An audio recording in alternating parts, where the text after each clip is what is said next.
Welcome students. आज के lecture में हम इस चैप्टर को रीड करना आगे कंटिन्यू करने वाले हैं। दोस्तों, अभी तक की कहानी में यहाँ पे जो एनी फ्रैंक है, हमें उनके बारे में ये पता चला है कि उनका कोई भी ट्रू फ्रेंड नहीं था, इसीलिए उन्होंने पेपर को, एक डायरी को दोस्तों अपना ट्रू फ्रेंड कंसिडर किया। उसका नाम रखा गया किटी, और किटी से सारे एक्सपीरियंसेस शेयर करना यहाँ पे एनी फ्रैंक ने शुरू किया। दोस्तों, उन्होंने स्टार्टिंग में अपने बारे में, अपनी फैमिली के बारे में ना चाहते हुए भी एक ब्रीफ इंट्रोडक्शन भी दी।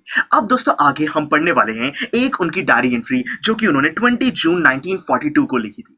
तो देखिए शुरुआत कैसे करी। Dearest kitty. दोस्तों, इससे पता चलता है कि डियरेस्ट किटी मतलब कि यहाँ पे जो एनी फ्रैंक है वो किटी से, अपनी डायरी से कितना ज्यादा प्यार करती हैं, उसको बिल्कुल ट्रू फ्रेंड की तरह ट्रीट करती हैं। तो देखिए एनी फ्रैंक के दोस्तों ये वर्ड्स हैं, our entire class is quaking in its boots. देखिए दोस्तों, यहाँ पे एक स्कूल की सिचुएशन को डिस्क्राइब किया गया है कि जो एनी फ्रैंक है, उनकी जो क्लास है, सारे बच्चे दोस्तों बहुत ज्यादा डर रहे हैं। क्वेकिंग इन इट्स बूट्स का मतलब है कि डर की वजह से सारे बच्चे कांप रहे हैं।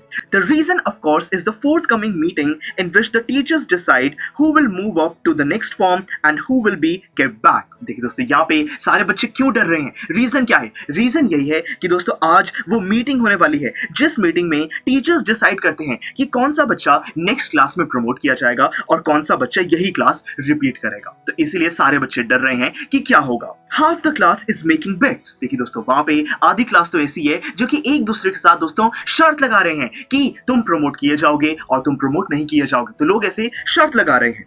Jean and I laugh ourselves silly at the two boys behind us, Cian and Jackals, who have staked their entire holiday savings on their bet. देखिए दोस्तों, यहाँ पे जीएन मतलब कि एक कोई फ्रेंड है, और आई यानी कि एनी फ्रैंक। तो जीएन और जो एनी फ्रैंक है, ये दोनों दोस्तों मन में हंस रहे हैं क्योंकि इनके पीछे जो दो बच्चे बैठे हैं, सीएन और जैकल्स, उन दोनों ने दोस्तों पूरी हॉलीडेज की जो सेविंग्स थी, जो पैसे उन्होंने जमा किए थे, वो सारे उन्होंने दोस्तों शर्त पे लगा दिए हैं। तो देखिए वो उनकी जो फुलिशनेस है उस पे हंस रहे हैं। From morning to night it's you are going to pass, no I am not, yes you are, no I am not. देखिए वो कह रहे हैं कि सुबह से लेकर दोस्तों रात तक ये बच्चे इसी चीज पर लड़ते रहते हैं कि तुम पास हो जाओगे, तुम पास नहीं होगे। कोई हाँ करता है, कोई मना करता है। इसी शर्त में सारे अपना पूरा दिन स्पेंड कर रहे हैं।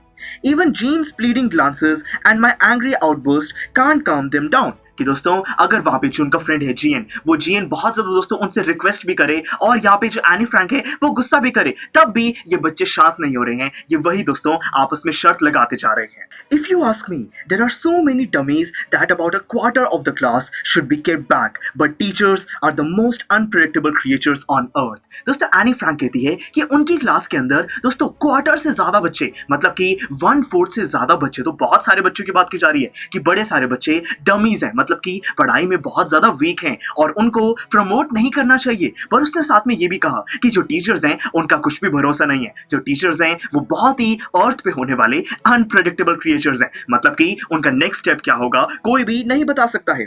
आई am not so worried about my girlfriends and myself, we will make it. देखिए एनी फ्रैंक कहती है कि जो एनी फ्रैंक की दोस्तों जितने भी फ्रेंड्स हैं और जो एनी फ्रैंक खुद है, इसके बारे में चिंता नहीं है। उनको लगता है कि हम तो प्रमोट हो ही जाएंगे। यहाँ पे चिंता किसके बारे में है? The only subject I am not sure about is maths. कि दोस्तों सिर्फ एक ही सब्जेक्ट है जिसके अंदर थोड़ी सी उनको ज्यादा टेंशन हो रही है, और वो है मैथ्स। ऐसा क्यों दोस्तों? Anyway all we can do is wait. वो कहती है कि फिर भी जो भी हो डर तो है ही, अब यहाँ पे वेट के अलावा कुछ नहीं कर सकते हैं। Until then we keep telling each other not to lose heart. और तब तक यहाँ पे दोस्तों जो एनी फ्रैंक है और जो अपनी इनकी फ्रेंड्स हैं, वो सारे एक दूसरे को कहते रहते हैं कि हिम्मत रखो, सब कुछ सही होगा। I get along pretty well with my teachers. यानी कि एनी फ्रैंक अपने टीचर्स के साथ बहुत ही अच्छा रिलेशनशिप शेयर करती है, मतलब कि सारे टीचर्स एनी फ्रैंक को पसंद ही करते हैं। There are 9 of them, 7 men and 2 women। कि यहाँ पे जो भी एनी फ्रैंक के टीचर्स हैं टोटल 9 है, 7 दोस्तों मेल टीचर्स हैं और 2 फीमेल टीचर्स हैं। Mister Keesing, the old foggy who teaches maths, was annoyed with me for ages because I talk too much। देखिए अब यहाँ पे एक पर्टिकुलर टीचर की बात की गई है जो कि मैथ्स पढ़ाते हैं। उनका नाम है दोस्तों मिस्टर कीजिंग। ये मिस्टर कीजिंग दोस्तों ओल्ड फॉगी, फॉगी मतलब बहुत ही ओल्ड फैशन है, और ये दोस्तों जो एनी फ्रैंक है उससे हमेशा गुस्सा रहते हैं क्योंकि एनी फ्रैंक क्लास में बहुत ज्यादा बात करती है। अब दोस्तों अगर क्लास में बात करेंगे टीचर को गुस्सा तो आता ही है। आफ्टर सेवरल वार्निंग्स ही असाइन्ड मी एक्स्ट्रा होमवर्क। कि दोस्तों बहुत बारी यहाँ पे मिस्टर कीजिंग ने एनी फ्रैंक को वार्न किया कि बातें मत करो, पर दोस्तों जब उसने फिर भी बात नहीं मानी, एक्स्ट्रा होमवर्क दिया गया। यहाँ पे एनी फ्रैंक को होमवर्क क्या था? An essay on the subject a chatter box. अब देखिए उसको यहाँ पे पनिशमेंट ये दी गई कि दोस्तों उसको एक एक्स्ट्रा एसे लिखना है चैटर बॉक्स टॉपिक पर। चैटर बॉक्स का मतलब ही होता है एक ऐसा पर्सन जो कि ज्यादा बात करता है, यानी कि एनी फ्रैंक को खुद के उसके ऊपर ही एक ऐसे लिखने को कहा गया है। A chatterbox, what can you write about that? यहाँ पे एनी फ्रैंक यही सोच रही है कि चैटर बॉक्स के बारे में ऐसे आखिर क्या ही लिखा जा सकता है। I would worry about that later, I decided. Anne Frank सोचती है कि घर जाने के बाद में इसके बारे में सोचेंगे, अभी तो इस चीज को इग्नोर करो, घर पे इस चीज को सॉल्व करेंगे।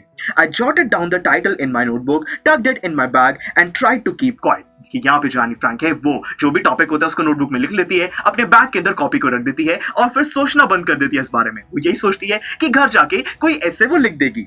That evening, after I had finished my rest of the homework, the note about the essay caught my eye. देखिए दोस्तों, उस शाम को जब एनी फ्रैंक ने अपने सारे दूसरे होमवर्क कंप्लीट कर लिए, तब उसको ध्यान आया। उसने देखा कि एक होमवर्क ये भी दिया गया था कि चैटर बॉक्स के टॉपिक पर ऐसे लिखना है।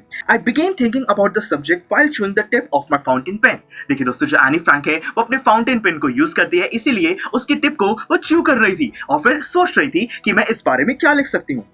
Anyone could ramble up and leave big spaces between the words, but the trick was to come up with a convincing arguments to prove the necessity of talking. देखिए दोस्तों, ये बहुत ही important line है। यहाँ पे एनी फ्रैंक कहती है कि देखिए उसको पनिशमेंट दी गई है कि चैटर बॉक्स टॉपिक पर एक ऐसे लिखना है। देखिए चाहे तो वो ये कर सकती है कि बड़े बड़े वर्ड्स लिख दे, ऐसा लिख दे कि ऐसे लगे कि बहुत ज्यादा भरा हुआ है, जिसका मीनिंग आखिर में कुछ ना हो। पर दोस्तों एनी फ्रैंक ऐसा नहीं करती। वो सोचती है कि यहाँ पे अगर पनिशमेंट है, इसको दोस्तों सॉल्व करने का एक ही सबसे अच्छी ट्रिक है, वो है कि ऐसा आर्ग्यूमेंट लिखो, मतलब कि ऐसी राइटिंग लिखो जिससे कि टीचर भी सोचे कि हाँ, बात करना इतनी बुरी बात नहीं है। मतलब कि यहाँ पे जो एनी फ्रैंक है वो खुद को डिफेंड करने के लिए एक दोस्तों काफी कन्विंसिंग आर्ग्यूमेंट वाला एक ऐसे लिखना चाहती है। इससे हमें पता चलता है कि एनी फ्रैंक की जो राइटिंग स्किल्स हैं बहुत ही अच्छी हैं। I thought and suddenly I had an idea. Anne Frank बहुत सोचती है और उसको एक आइडिया मिल जाता है। I wrote the 3 pages mister Keesing had assigned me and was satisfied. कि दोस्तों यहाँ पे जो एनी फ्रैंक है वो 3 पेजेस का बड़ा ऐसे लिख देती है जो कि मिस्टर कीजिंग ने उसको लिखने को कहा था, और अब वो काफी सैटिस्फाइड है कि मिस्टर कीजिंग को ये मैं दे दूंगी। I argue that talking is a student's trade and that I would do my best to keep it under control.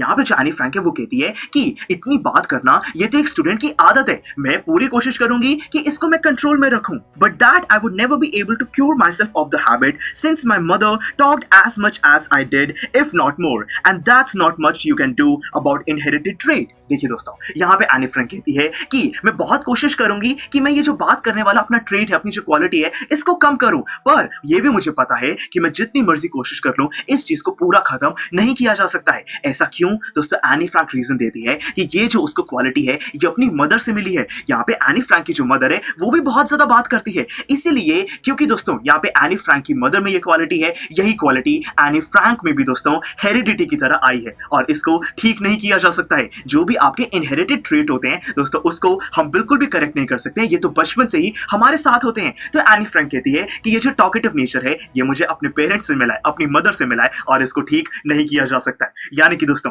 यहाँ पे बात करने को एक गलती ना मानने का एक आर्ग्यूमेंट यहाँ पे एनी फ्रैंक ने अपने ऐसे में लिखा है। अब इसको पढ़ के जो मिस्टर कीजिंग है उनका क्या रिएक्शन होगा और फर्दर दोस्तों क्या वो एनी फ्रैंक को क्लास में बात करने के लिए अलाउ करेंगे या नहीं, इसी चीज को हम नेक्स्ट लेक्चर में स्टडी करेंगे। तो फिर चलिए, see you in the next lecture. Students, I am sure आपको ये वीडियो बहुत पसंद आया होगा। तो इसी तरह से इंटरेस्टिंग तरीके से अगर आप सारे कॉन्सेप्ट्स, थ्योरीज, डिफरेंट चैप्टर समझना चाहते हैं तो डाउनलोड करिए पीयूस्टैक ऐप, क्योंकि इस ऐप पर आपको बहुत कुछ मिलेगा। सैम्पल पेपर्स हो, टिप वीडियोस हो, different lectures, back exercise solutions, बहुत कुछ। So what are you waiting for? Download PuStack app.